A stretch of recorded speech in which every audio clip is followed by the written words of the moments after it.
I think we really need to remind you, you absolutely can overcome this. I help people overcome this all the time.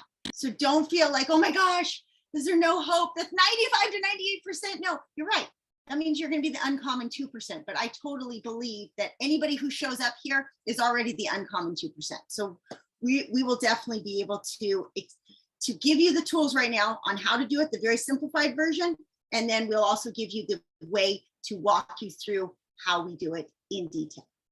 So the consequence of living on autopilot. It's not just leaving us in a negative emotion, but it's also causing effects on our health. I know I don't want to overwhelm you, even though I know we already did.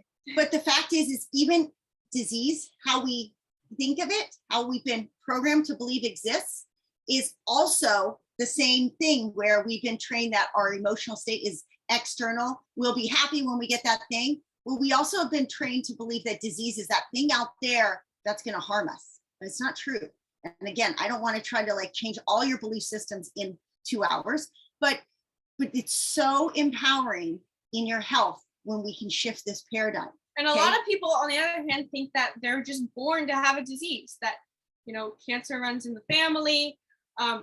We think that we don't have any control over it, that it's something that we might just be born with in our genetic code and we can't do anything about it, but it's not actually true. Epigenetics is all about how our inner and outer environments. But I think that's really, really important to understand that it's both. It's not one, it doesn't mean like, oh, I can just intrinsically put all my thoughts on a positive path and I can go eat McDonald's every day and I'm going to be fine.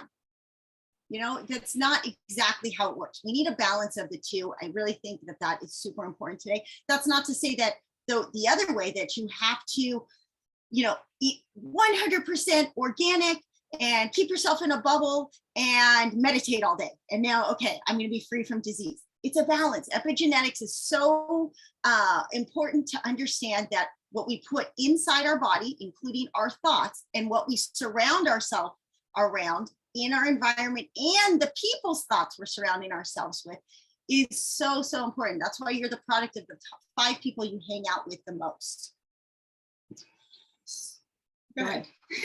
I forgot if it was my turn or not. So like we said, the inner environment is not, what do you think? The inner environment is created by the thought emotional pattern. That is our inner terrain. Our inner terrain is full of electromagnetic pulsations and frequencies that start in the brain, and those signals in the brain are signaled down into the body, and those create emotions. And then those emotions can either upregulate or downregulate a certain gene.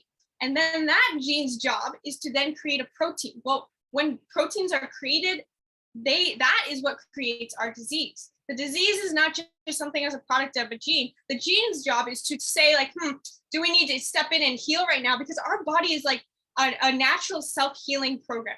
It can regenerate itself by itself without having to add any external things from the world. And that's why the genes function the way they do. So emotions are playing a role in the way that the gene expresses itself. And so if we're feeling negative emotions all the time, the gene thinks that it needs to heal itself from something.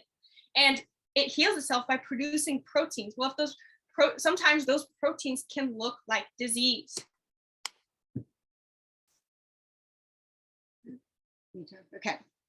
So as you can imagine, as your stress goes up, the genes responsible for your immune function start to deregulate. Okay, and that's obviously not something we want. We want our genes to be stronger. We want them to upregulate. So on the simplest terms, we need to create an environment where we have less stress. Okay, stress is any time our nervous system is in that fight or flight response, and that could be a constant pressure of that status driven, I've got to, because I know Gabby's like, Tim, I can't go too far into detail, but that in of itself, there's so many ways to evaluate your stress. Just think about yourself, put it on a scale. Would I consider myself at a stress level 1, almost no stress, 10, max out in stress? If we're constantly hovering at red line, then you're going to be really like damaging your immune system and really causing disease down the road. Not to scare you, because you can shift that. That's why meditation becomes so important, or a lot of different self-care techniques, just even getting a massage, going to out for the weekend with your girlfriends and having a glass of wine is so important. All those things that help us de-stress. Breathe, sleep slower, breathe deeper, relax your shoulders. It's not that meditation is that thing out there that if we get that thing, it's going to fix us. It's that when we just tune in and lower our stress. And really the simplest way to notice your stress is, are you in a fight or flight? What's your heart rate at? Is your, what's your inflammation level in your body? How much patience do you have for the people around you? Those are all indicators of stress that we can use to evaluate. Because I'm going to tell you, when my husband was in a ER with adrenal exhaustion, which they didn't think was adrenal exhaustion, they labeled it with all these other things, but I knew he just was stressed out. He would say, though, I'm not stressed out. No, his physical body was stressed out. He couldn't work any more hours. He was destroying his body in the gym, really. And subconsciously, his body was telling him, like, you can't keep giving. He wasn't tuning in to the fact that he took zero time for self-care. He thought his workout was self-care, but it was just a stress. So we have these, they go together. Our programming absolutely dictates what we define as stress. We might not think, to us it's not stress, but our body might be sending us signals that no, you need to slow down. If you don't slow down, that's okay. I'm going to give you this little bit of back pain or this little knee injury, or I'm going to give you this cough to remind you that, like, hey, I need to heal. I need time to heal. And so we become super empowered when we use these signs in our body as a signal to, like, hey, pump the brakes now. Let's take care of me. So 75% of our time is spent in a stress state. And like she started to get into, stress is not just this idea of, I gotta go here, I gotta be there. This stereotypical idea of stress is not what most of us are expressing as stress. In fact, any negative emotion is stress, because stress is anytime you're out of homeostasis, and negative emotions throw you out of homeostasis. And so we actually have an addiction to stress, but it's the exact same thing as having an emotional addiction to a negative emotion.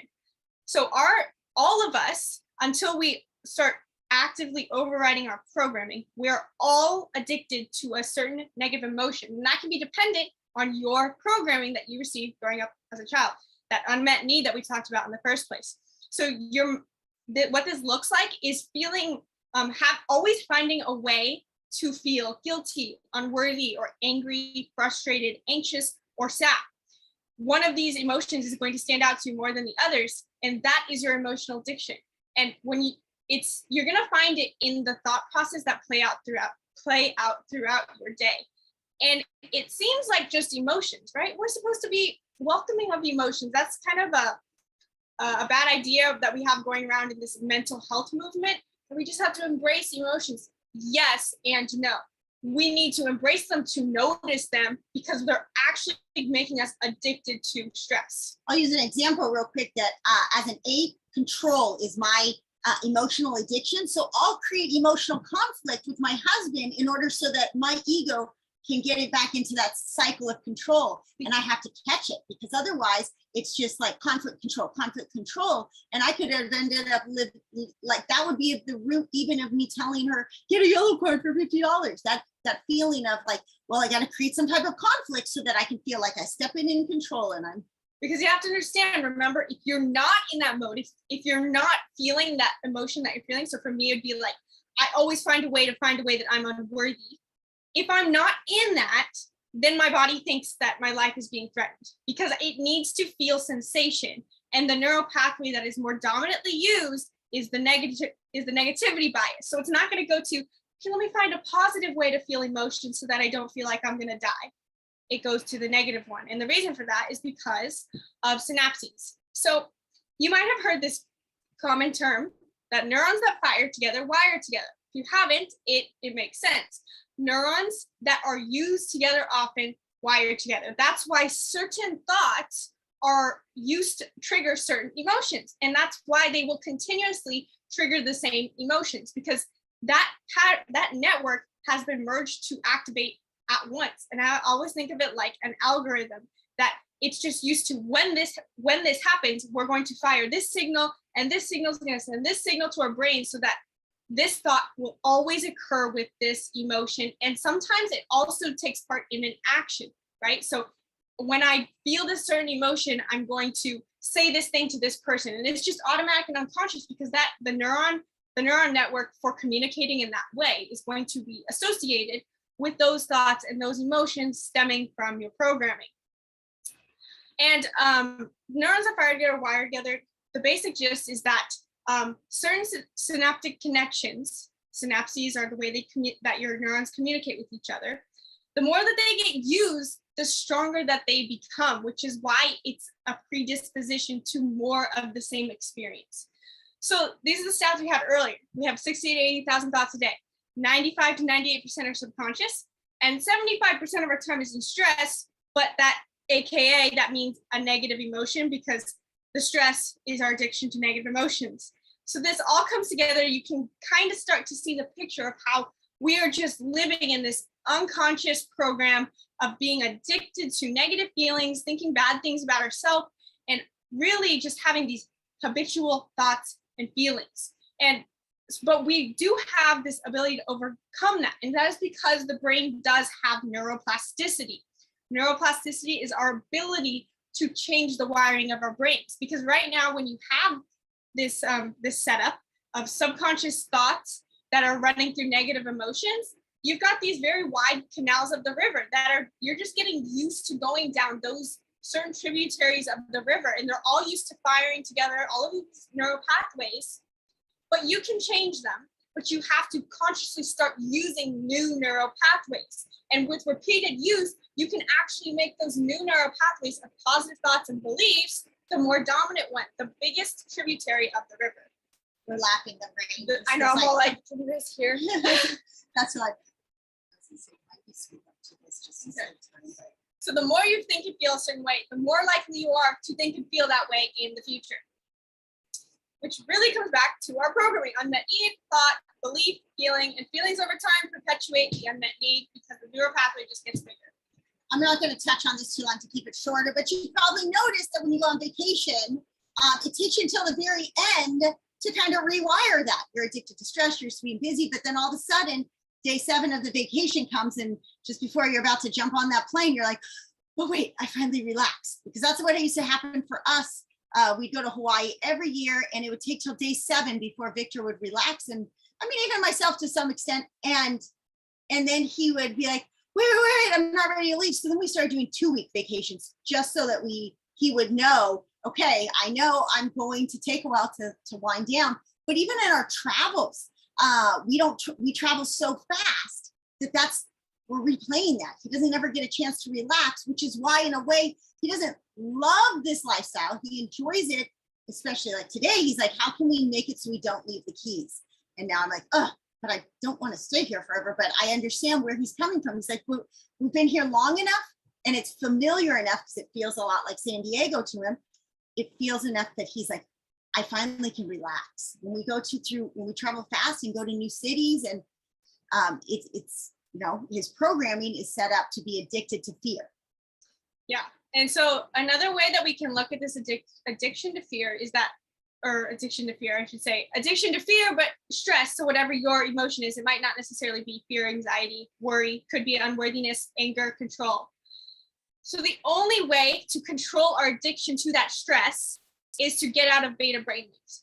From the moment we wake up in the morning, we are entering one of the 5 brainwaves, which is known as beta. And beta is stimulated anytime that we have to be focused on our external world and focused on stimuli. We have to concentrate, be alert. We have to think about our schedules and our to-do lists. And my kids have to be here at this time, and I have to get this project done at work. The second we start focusing on our external world and our 3-dimensional reality that we've been taught that we have to create, to move, to create this effect that we want, the cause and effect paradigm, we're in beta. We spend way too much time in beta. In fact, most of us never get into gamma. and we spend way too little time in alpha. And alpha is the only way we are going to ever escape our addiction to our programming. Alpha is where we shift into this ability to change our neural pathways. We literally cannot start creating new neural pathways until we get into an alpha state. And our alpha state is a relaxed state. So essentially, in a sense, the only way to get out of our stress is to relax. But more specifically speaking, the only way to overcome our limitations of our negative emotions is to find a way to be in a relaxed state of creativity. So in a sense, we have to turn inward and find our creativity. And as you're listening to this, I want you to make a note to yourself. How much time do you think, on average, you spend in that relaxed state currently? Because if you write down like, well, maybe 10 minutes a day, well, your first step, your easiest thing to do is to spend 20 minutes in it. Like that's the small, I'm going to give you small tangible steps that you can do. So while you don't like, oh, I'm horrible, I suck, I don't do this, just switch it. Just switch it with a small imperfect action of, I'm going to go for 20 minutes of de-stressing. Okay, it's not going to rewire your entire programming, but we can't rewire it without that. So making a little bit more time for just calm. And this is just a brief summary of a study that they did where they took 120 people and they had them meditate on a positive emotion for 10 minutes, 3 times a day. And after just 4 days, 4 days of 3 10-minute meditations, they studied 7,500 genes of those people. And these are the results they found. This is just from meditating 10 minutes, 3 times a day. They found 2 genes that were these are all genes that were upregulated. So they found more of them. So the genes that suppress cancer growth and tumors were upregulated. So that lowers the risk of cancer. They found 2 genes that stimulate stem cells that repair damaged tissue. They found the genes for anti-inflammatory were upregulated. The genes for anti-cancer were upregulated, anti-aging, anti-heart disease, anti-stroke, all of those genes were upregulated. The genes for neurogenesis, which is your brain creating new cells, and anti-neurodegenerative, so any degenerative brain disease that we have, these were all upregulated. So in a way too, if you think about what she's saying, we all know, oh, you should eat more turmeric or you should eat berries because they're antioxidants. What we're actually saying even further is just through 10 minutes a day of positive intentions and visualizing happiness can do the same as buying all those supplements. Supplements are great, but they're not necessary. You can do all of this from within. And how empowering is that to know that there's nothing I have to necessarily go out there and buy to make this happen? I can have all the anti-cancer, anti-aging, anti-heart disease, all of that is inside of you just by thinking happy thoughts. It's really incredible that they can show this, because this is something that we've been talking about. I mean, people have been talking about it in ancient philosophies for so long, but we now have like science to prove that this is truly the way to vibrate. So I think, sorry. Really, it comes down to this. The only way out of your programming is inward, which is what me and Robin talk about all the time.